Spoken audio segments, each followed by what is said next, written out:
Civic Center of Illinois Sports Desk.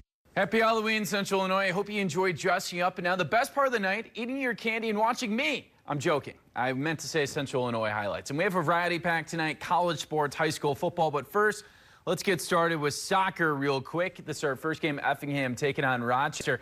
Rochester's the 4th seed, Effingham the 1 seed. Doesn't matter. Rockets come out with a bunch of fuel, and they take a 1-0 lead.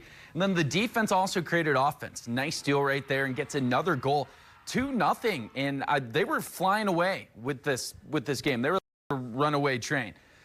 Rockets throw it in, and this is for the third goal. 3-0. They pull off the upset. They just beat Effingham 3-0. They're going to advance to the super sectional. Here's the goalie after the game. Yeah, a little bit, but I think it's less about the shutout and just more about the win at this point. You know, you're just desperate to get the win. You know, we knew we were going to be they were going to be the best team we faced. We knew the pace of play was going to be quick. Are you guys going to have a fun Halloween after this kind of victory? Going to Buffalo Wild Wings, so we'll have a fun night there, and then we'll see a football score for high school, but then we'll see after, you know. And speaking of that football game, here it is. Rochester taking on Taylorville. Rochester, the number 3 seed in the region with an 8-1 record, but Taylorville, a pretty good program. They make the playoffs almost every year, but their defense had no answer for the Rockets. The Rockets would explode for 56 points in the first half. Yes, you did hear that correctly.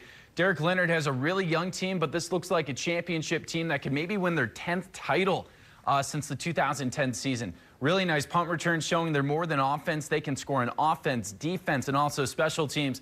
They'd win big over Taylorville, and they would take on the winner of Mount Zion and Waterloo. Speaking of which, let's get to the highlights.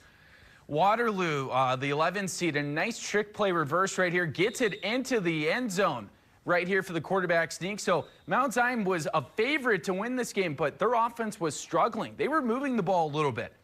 Like right here, this is their 6'7" tight end, J.C. Anderson, the Ole Miss commit, able to generate a lot of offense, but the issue was they couldn't finish drives. Like, this is a touchdown right here, you would think, but there's a holding call and they have to settle for a field goal. Mount Zion would try to get a touchdown before half, but Waterloo snuffs it out.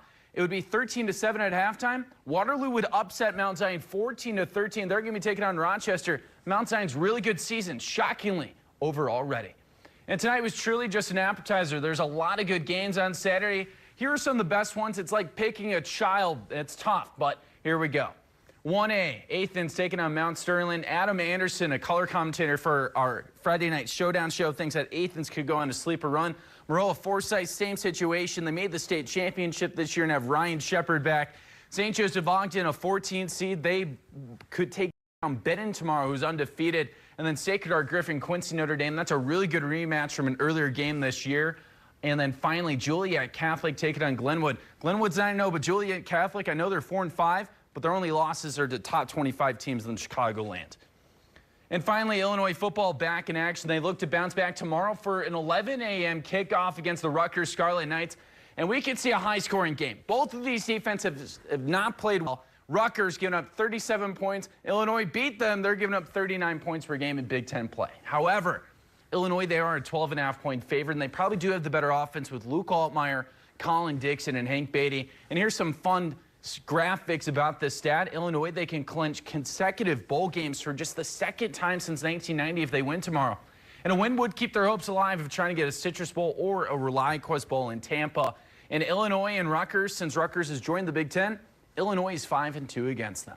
Thanks, everybody, for watching. I'm Carson Gordy. We'll have all those highlights and post-game reaction with Brett Bielema and Luke Altmaier tomorrow. And, of course, also high school football highlights. Enjoy your candy, and I'll see you tomorrow.